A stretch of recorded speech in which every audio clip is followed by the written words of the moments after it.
ఒక 60 years పైబడిన వాళ్ళు మేము 1 time చెప్తాం, అంటే ఆల్రెడీ బీపీ షుగర్ ఉన్న వాళ్ళల్లో.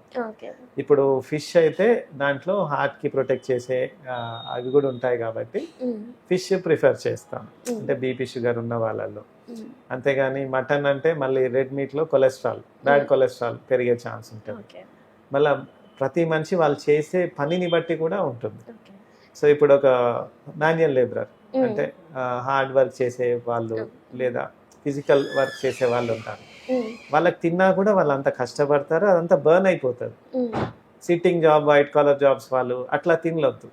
వాళ్ళు ఎంత కష్టపడతారో, ఎన్ని క్యాలరీస్ బర్న్ చేస్తారో దానికి అడ్జస్ట్ చేసుకొని తినాలి. సగటుగా ఒక మనిషి, ఒక మేల్ 2000 కిలో క్యాలరీస్ బర్న్ చేయాలి డేకి, అంటే అది మన రిక్వైర్మెంట్. కానీ ఎవరం అట్లా తిన్నాం.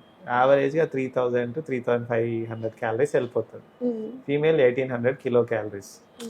అంటే అట్లా పోర్షన్స్ డివైడ్ చేసుకొని తినాలి.